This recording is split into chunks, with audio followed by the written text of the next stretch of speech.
Luar biasa anugerah-Mu Tuhan pagi hari ini. Kami sangat percaya Engkau hadir di tengah-tengah kami. Segala kekurangan keterbatasan kami bukan alasan untuk kami tidak dengan sepenuh hati menyembah Engkau. Lanjutkan pekerjaan-Mu melalui firman-Mu pagi hari ini. Hamba-Mu hanyalah hamba yang bersedia terus menjadi saluran firman-Mu. Siapkan hati setiap kami puji Engkau, kami muliakan Engkau, kami tinggikan Engkau, Yesus Tuhan, dalam firman-Nya, melalui Roh Kudus-Nya. Haleluya. Semua yang percaya Tuhan Yesus Kristus berkata, amin. Silakan duduk Ibu Bapak dikasih Tuhan.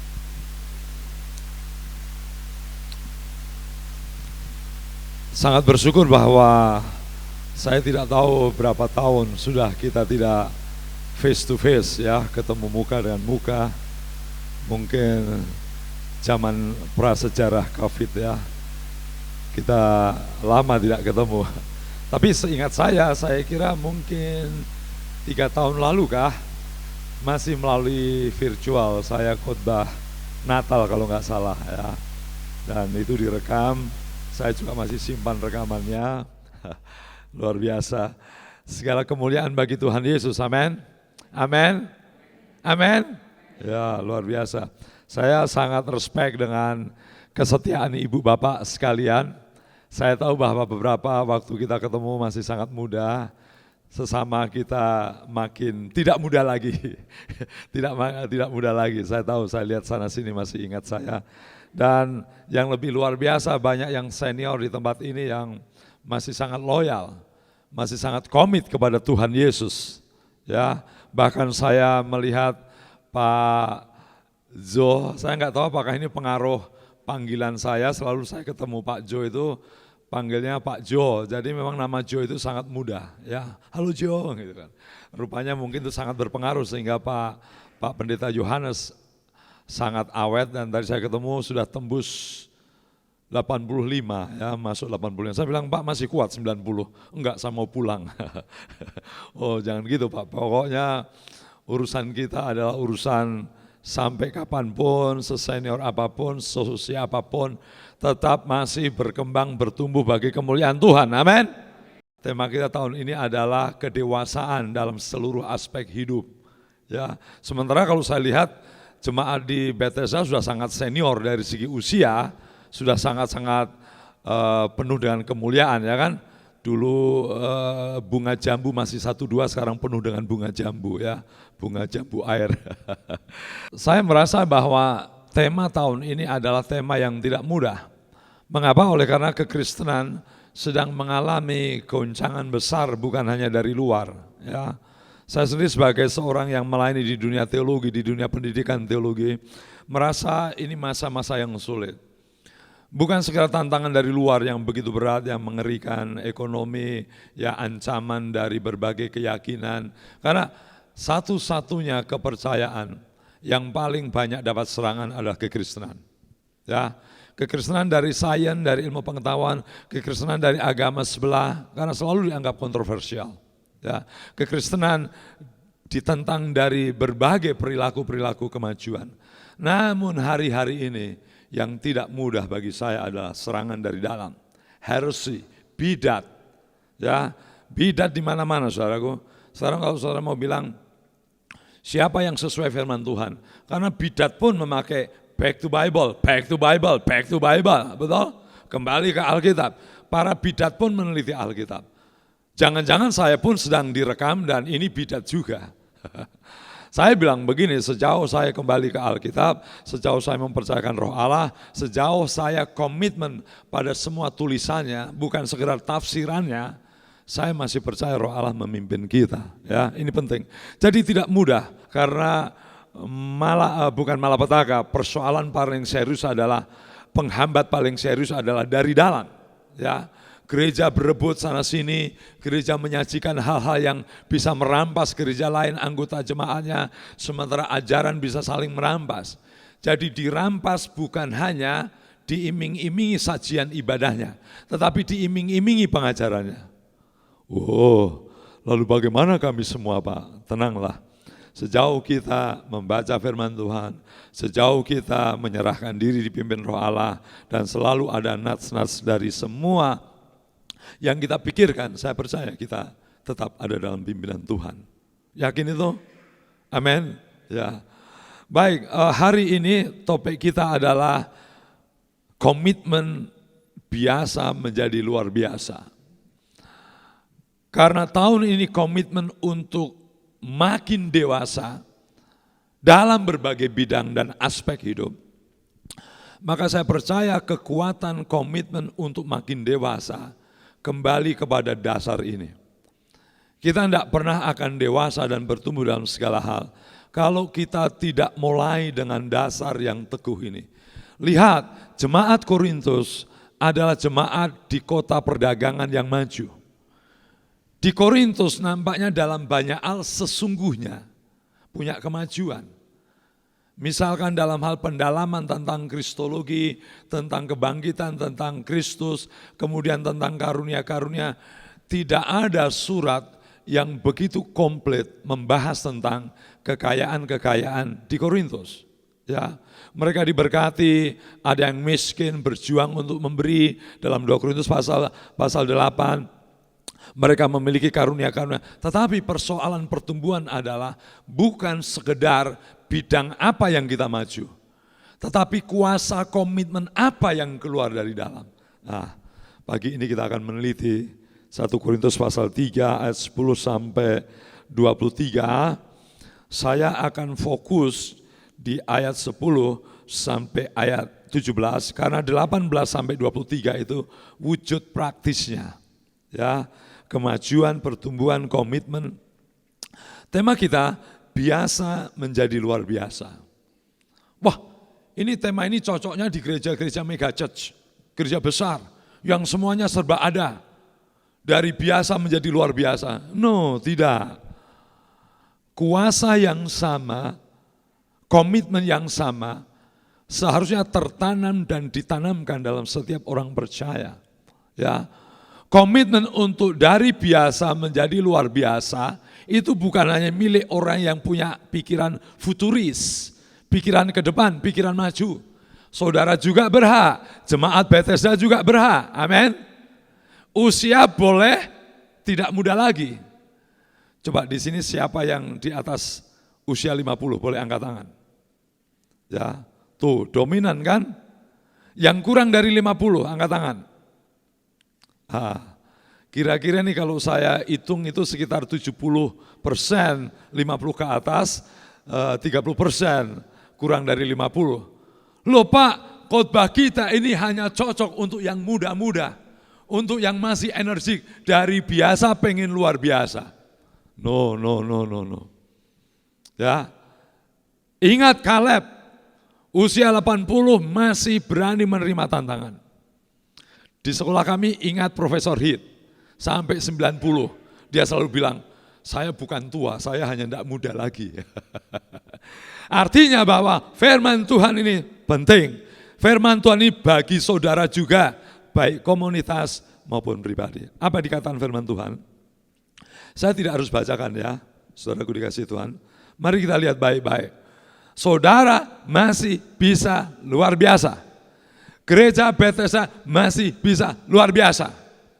Enggak usah mikirin sana, gereja sana hebat, gereja itu keren, semua begini, semua begitu. Tenang saja. Yang luar biasa itu bukan jumlahnya, tapi kualitas dan komitmennya. Pertama, komitmen seperti apa yang bisa merubah dari biasa-biasa menuju luar biasa. Ya. Mari kita perhatikan pada pasal 3, seluruh ayat saudara sekalian bisa baca, tapi saya akan fokus. Dibilang begini, sesuai dengan kasih karunia Allah yang dianugerahkan kepadaku, aku sebagai seorang ahli bangunan yang cakap telah meletakkan dasar, dan orang lain membangun di atasnya. Nah, ini penting saudara. Tetapi tiap-tiap orang harus memperhatikan bagaimana ia harus membangun di atasnya. Tiap-tiap orang harus memperhatikan bagaimana dia harus. Jadi harus memperhatikan, harus membangun. Nah, ini penting ya. Selagi saudara punya komitmen harus memperhatikan dan harus membangun, maka masih mungkin gereja Bethesda berkembang. Saya kira gereja Bethesda termasuk sinode yang jumlah lokalnya sedikitnya tidak hanya biasa, ini kurang dari biasa. Betul? Tapi saudaraku, ini kuncinya. Setiap kita mesti harus memperhatikan setiap kita, saudara ya. Dan harus membangun. Dari pojok sini sampai pojok sana, pojok sini, pojok sana, semua saudara bagian dari panggilan untuk komitmen membangun. Yakin gak ini? Yakin gak? Masih hidup gak ini ya? Yakin gak? Wong jualan saja masih berharap lebih baik, betul gak? Apalagi untuk Tuhan. Saya yakinkan saudara, ya ibu bapak sekalian, jangan terganggu usia, jangan terganggu keterbatasan. Yakinkan bahwa firman Tuhan ini bukan untuk orang yang usia kurang dari 30. Ya, Korintus juga diberikan untuk semua jemaat Tuhan yang adalah pembangun. Penting, makanya gambarnya di situ. Ini sadar, kita sadari dulu. Mari kita berkata, iya ya, aku ini kok selama ini hanya nunggu dibangun. Tidak memperhatikan bahwa diriku itu juga harus membangun. Ini kuncinya, komitmen sebagai pembangun. Yesus dasarnya dalam Matius 16:18, kemudian dalam ayat 11 juga dasar utama Yesus. Yesus hidup, Yesus berkuasa, Yesus aktif dalam jemaatnya melalui Roh Kudus. Dan kemudian para rasul, orang-orang yang dipakai untuk membantu. Ini kuncinya. Saya yakinkan saudara, tidak ada gereja yang terlalu aus untuk tidak bisa dibangun. Tidak ada gereja yang terlalu mati untuk dibangun. Karena gereja tempat Tuhan Yesus yang hidup untuk membangun. Amin. Amin. Pegang itu dulu saudara. Ya, jangan tiap hari pasrah nunggu panggilan. Tuhan, aku mah tinggal tunggu dibangun, dipanggil Tuhan. Sudah 70, 75, jangan pikir begitu. Itu urusan Tuhan. Ya, saya bilang tadi kan, Kaleb usia 80-an, masih semangat. Dikatakan, kamu semua dibagi-bagi tanah. Dia masih mau terima tantangan di daerah di mana banyak raksasa-raksasa. Ini penting, saudara. Semua kita, Tuhan masih mau memakai kita. Tuhan masih mau memakai kita. Kalau saudara dan saya, ibu bapak masih hidup, artinya masih hidup. Bukan menyerah pada kematian. Hidup berarti tidak boleh menyerah pada kematian. Hidup berarti adalah kuasa untuk hidup. Setuju? Setuju Sarah? Ini kayak enggak yakin, memang kita ini sebenarnya firman Tuhan ini agak melabrak budaya. Budaya kita ini memang terbentuk, kalau sudah usur, udah cicing wae, kamu di situ wae, nunggu panggilan Tuhan, urutannya udah dekat, bukan begitu saudara. Ya, persembahanmu juga sudah sedikit, kamu sudah tinggal sisa-sisa. No. Di dalam Kristus tidak ada manusia sisa, manusia bekas, manusia aus, tinggal menunggu urutan dipanggil Tuhan. Kalau saudara masih hidup, maka Tuhan masih berkenan memakai kita. Tuhan masih berkenan. Yang kedua, biasa bisa luar biasa, tadi ya, tidak hanya sadar bahwa dirinya adalah pembangun. Kedua adalah dirinya terus berpikir komitmen terhadap kualitas. Saya senang di ayat 12, setelah menyadarkan, perhatikan keadaanmu, perhatikan bahwa bagaimana kamu harus membangun. Terus Paulus bilang, entahkah orang membangun di atas dasar yaitu Yesus. Bagus sekali ya gambarannya. Emas, perak, batu permata, makin turun di situ emas, perak, batu permata, sampai jerami. Sekali pekerjaan masing-masing akan nampak. Bagus sekali. Intinya apa, Ibu Bapak? Paulus mengingatkan, jemaat Korintus mungkin bisa banyak melakukan banyak hal. Karunia-karunia kaya, tapi itu jemaat paling brengsek. Ya. Saya mau katakan begini, jangan terpesona, tergiur wah gereja itu banyak sekali karunia-karunianya. Gereja itu dipakai Tuhan luar biasa. Kenapa kami tidak? Tuhannya sama, Yesusnya sama, dasarnya sama. Masalahnya di kita. Ya. Apakah kita punya komitmen terhadap kualitas? Jadi saya senang sekali, kenapa Paulus kok emas dulu baru rumput jerami ya. Mungkin sedikit dia menyinggung juga jemaat Korintus yang merasa pekerjaannya seperti emas. Ya, mungkin banyak sombong, tapi tidak masalahnya bukan aku ingin memberi sebagaimana emas. Tapi sebagaimana emas, tapi hatinya tidak murni, karena sebenarnya surat ini agak sedikit menyinggung jemaat yang brengsek itu. Tapi saya boleh menangkap, Paulus mengakui setiap pekerjaan bisa dari rumput, jerami, rumput kering, kayu, sampai emas. Semuanya akan diuji. Artinya Paulus berkata apa? Sadarlah kamu membangun, sadarlah kamu ambil bagian, terserah usiamu berapa, semua kita saya sudah katakan tadi. Tetapi pikirkan, memberikan yang lebih baik, lebih berkualitas. Nah, ini penting. Ya, firman Tuhan sedikit menabrak budaya nerimo.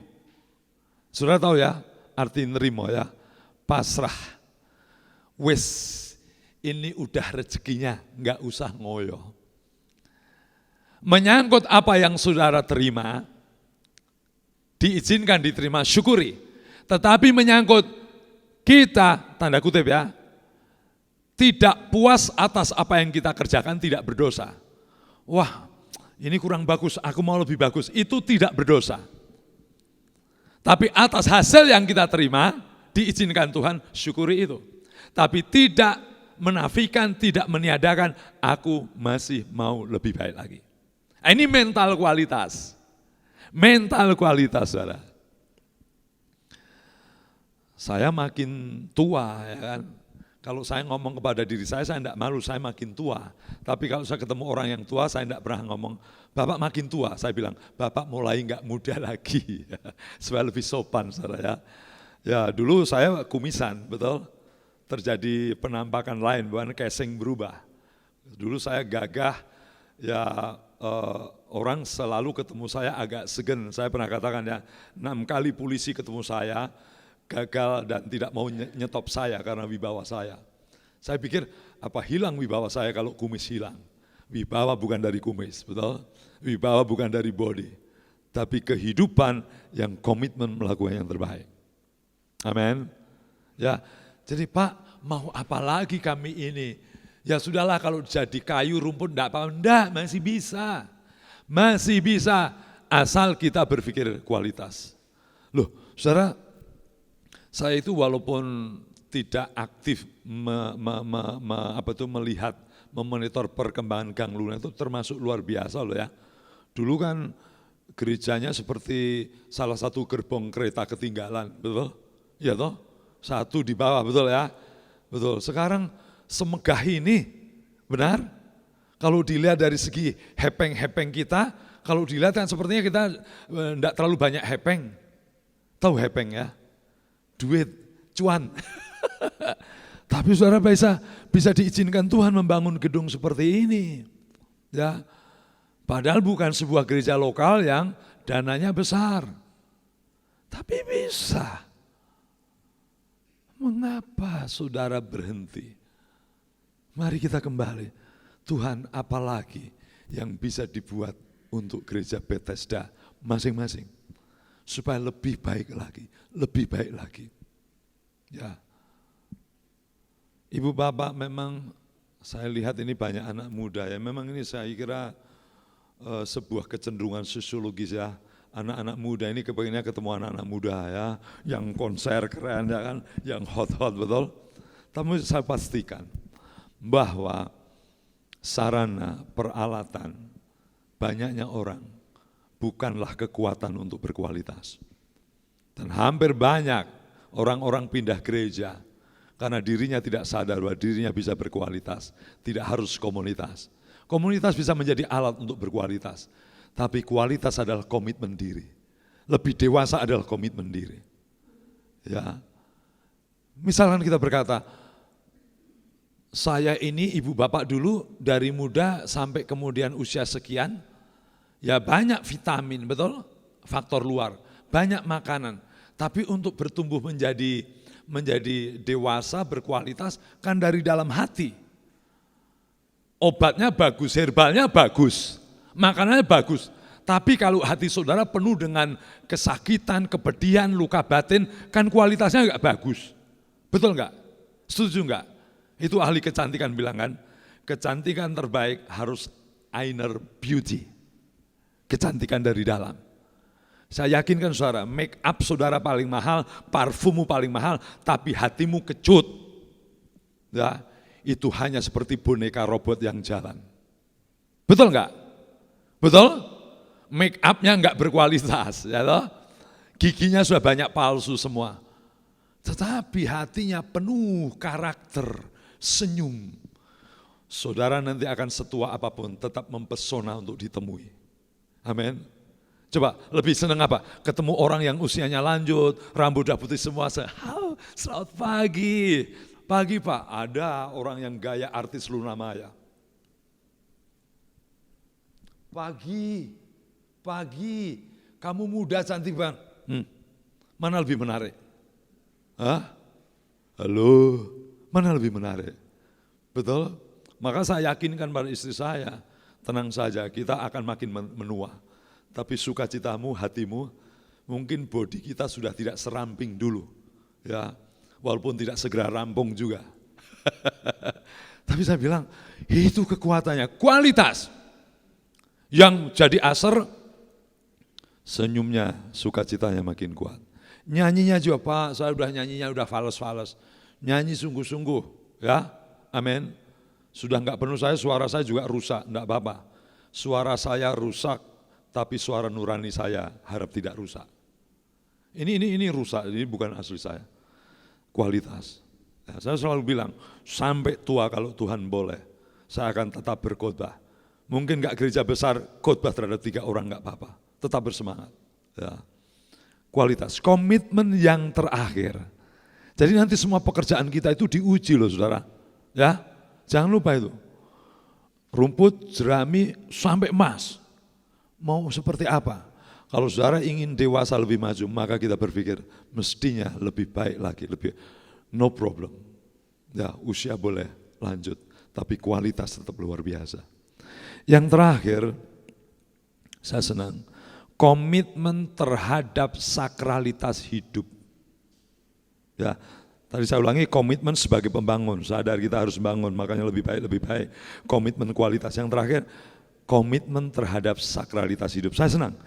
Di ayat 16:7, tidak tahukah kamu bahwa kamu adalah bait Allah dan bahwa Roh Allah diam di dalam kamu.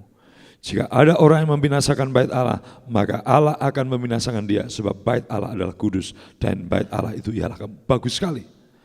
Setelah Paulus menyadarkan, kamu harus membangun, perhatikan. Kalau membangun jangan lupa, ya, apakah bangunanmu jerami, kayu, sampai emas, semuanya akan teruji, kualitas. Terus dia tegur keras, tidakkah kamu bait Roh Allah? Artinya apa? Semua yang kita lakukan untuk lebih bagus, selalu di bawah keyakinan, hidup kita ini sakral. Mengapa sakral? Zaman PL yang sakral bait Allah. Yesus datang, pergi, Roh Allah menjadikan bait hidup kita adalah sakral. Ini yang banyak sekali orang Kristen tidak menyadari bahwa dirinya sakral. Dirinya tempat Tuhan hadir. Hidup ibu bapak sekalian, pribadi-pribadi, tempat Roh Allah hadir. Ingat itu. Kalau dulu bait Allah hanya di satu tempat, sekarang bait Allah bisa jalan-jalan di mana-mana. Ingat itu. Ya, ini yang saya takutkan saudara, makin maju dunia, suasana sakral itu makin hilang. Dipikir sakral itu kalau musiknya bagus, gedungnya keren, semua ada ornamen, it's okay. Tapi sakral terbaik yang harus kita sadari, diri kita, tubuh kita, hadirat Tuhan ada. Jadi saudara mau di gedung yang bagus, banyak orang musik keren atau enggak keren, kita sudah menjadi tempat bait Allah. Artinya setiap saudara dan saya sakral, kudus. Ini persoalan paling mendasar, Ibu Bapak dikasih Tuhan. Mari kita renungkan baik-baik. Tidak mungkin kita lebih maju, membangun sungguh-sungguh makin dewasa sebelum kita kembali kepada hakikat kita. Kita adalah bait Tuhan hadir. Ya, makin hari dunia makin menyingkirkan kehadiran Tuhan. Saya tahun berapa itu 2016 saya diberi kesempatan mengunjungi para pendukung Tiranus dalam banyak hal. Ngeri saudara. Dunia barat itu Tuhan makin dibuang. Saya suka bilang begini, di dunia barat di mana kekristenan maju, kalau di Alkitab ada anak yang pergi, anak terhilang, di dunia barat ada bapa terhilang. Maksudnya bapa surgawi dihilangkan. Tuhan tidak disambut, Tuhan tidak dihargai. Gedung-gedung gereja menjadi tempat futsal, saya masuk sendiri. Wah, gaya katedral dari gereja evangelikal. Minggu lalu dia bilang masih dipakai ibadah, minggu sekarang sudah tidak ada lagi. Dipakai untuk apa? Futsal. Jadi perasaan-perasaan sakral ya atas gedung sudah hilang, dan lebih ngeri, perasaan sakral terhadap diri makin hilang. Ngeri ya, betul enggak? Tapi sebenarnya kadang masih ada sisa-sisa. Saya ada teman saya yang kasih contoh mengakhiri renungan saya. Teman saya kasih kesaksian begini, ini tandanya sakralitas itu makin menipis walaupun sebenarnya masih ada. Ini di dunia luar. Saudara sering lihat ya, ada di satu gang di pojok depan rumah sering orang buang sampah di situ. Ya, marah bukan? Ya, kenapa buang sampah bau lagi? Saudara lihat ini, kemerosotan orang, walaupun ini masih ada sisa bagus. Ditulisin, jangan kencing dan buang sampah sembarangan. Saudaraku, dulu masih ada orang ngomong begitu, respect, oh enggak enak kita. Tapi sekarang enggak, udah ditulisin tetap kencing buang sampah di situ. Ganti label, yang kencing di sini hanya anjing dan tikus. Betul? Tetap buang sampah di situ. Betul enggak? Ya, tambah lagi, yang kencing dan buang sampah di sini biadab dan tidak berpendidikan. Tetap saja buang sampah. Akhirnya teman saya ceritanya menarik. Dia ambil cuek, ya toh, tempat sambal itu, dikasih arang, dikasih kemenyan, dan dikasih bunga, taruh di situ. Besok harinya enggak ada yang berani kencing dan buang sampah. Rupanya masih ada sisa sakralitas di dunia non-Kristen. Ya, oh aduh, jadi enggak berani kencing, takut kencingnya jadi es atau mungkin enggak bisa ke jalan. Betul ya? Ya, tapi saudara kalau saudara tulisi gedung gereja ini tempat Tuhan Yesus hadir, kadang sayang kita merasa tidak sedang respect pada Tuhan. Enggak usah gedung gereja lah, hati kita. Ya. Apakah masih ada kuasa dan yakin hidupmu sakral? Kalau hidup kita sakral, maka kita menghormati apapun yang kita ungkapkan, tuangkan. Kedewasaan rohani berangkat dari perasaan hidupku sakral. Ya, amin. Yang membuat saudara sakral bukan alat, bukan peralatan, bukan gedung. Saya mau beritahu, banyak sekali orang-orang Kristen hadir di gereja besar yang katanya hadirat Tuhan lebih luar biasa. Hadirat Tuhan tumpah ruah di sini. Wah, di Bethesda enggak tumpah ruah. Itu saya kira konsep memperalat Tuhan. Saya sangat yakin Tuhan hadir dalam hidup kita, maka dimanapun saudara berada, berarti Tuhan hadir. Kalau Tuhan hadir, maka dia bilang, kamu tahu bahwa kamu bait Allah. Jangan kamu menghinakan, jangan kamu merusakkan tubuh kita. Ya, mari kita renungkan baik-baik, Ibu Bapak dikasih Tuhan. Bagaimana kita bisa dari biasa menjadi luar biasa? Sekali lagi, masih bisa. Jemaat Bethesda masih bisa. Kalau sekarang hanya 2 gereja lokal, masih bisa. Kalau kita bilang 70% di antara kita sudah sepuh-sepuh, masih bisa. Karena kuasa Tuhan tidak pernah aus, tidak pernah tua, tidak pernah lekang oleh waktu menguasai hidup saudara. Asal kita punya kesadaran. Ya. Saya bilang ke anak-anak saya, nak, yang membuat kamu bangkit dan memuliakan Tuhan bukan di mana kamu hadir di sebuah gereja, penting. Kan muda juga pengennya gereja besar, anak muda semua. Saya tahu itu bisa dipakai Tuhan, tetapi saya mau beritahu. Kuasa, kebangkitan dan perkembangan hidupmu. Ketika setiap saat kamu sadar bahwa hidupmu baik Tuhan. Waktu kamu mojok, waktu kamu cicing sendiri, renungkan bahwa kamu baik Allah. Karena kamu hadir di gereja adalah luapan, ledakan. Karena kamu menghargai hadirat Tuhan. Amin. Sok, mari kita renungkan baik-baik. Ya. Mari komitmen untuk lebih dewasa. Tapi mulailah dengan sebuah kekuatan. Saudara pasti bisa dewasa, Bethesda masih bisa berkembang. Karena setiap saudara sadar, saya harus membangun. Ya, seberapapun keterbatasan saya.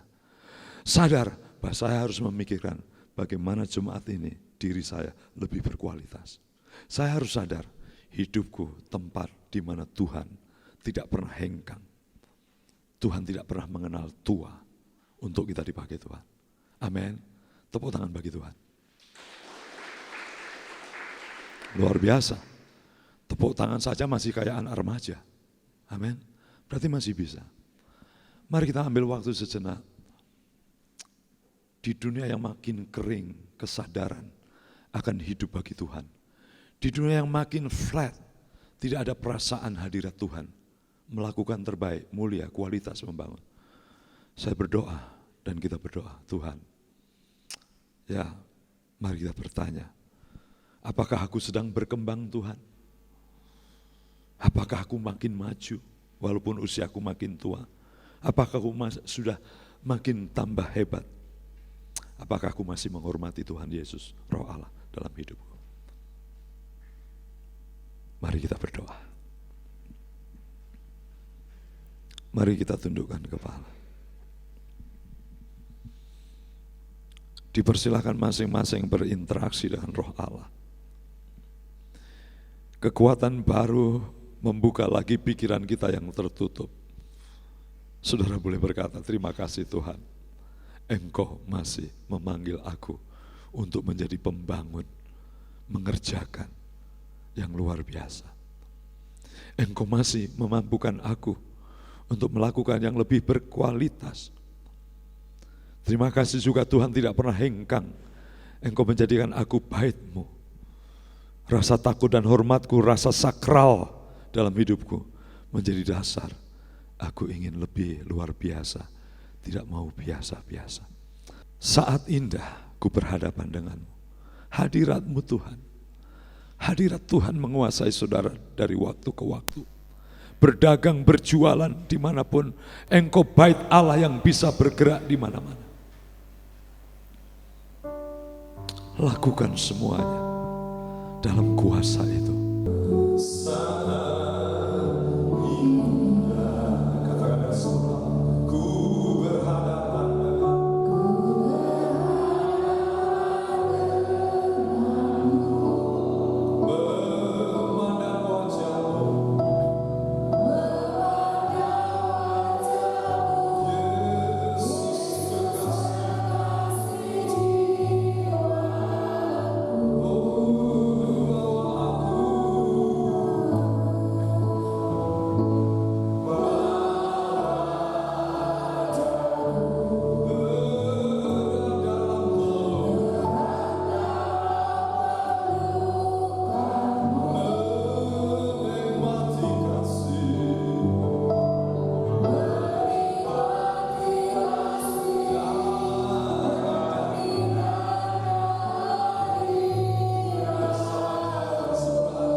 Kami bersyukur Tuhan karena kehadiran-Mu di dalam hidup kami.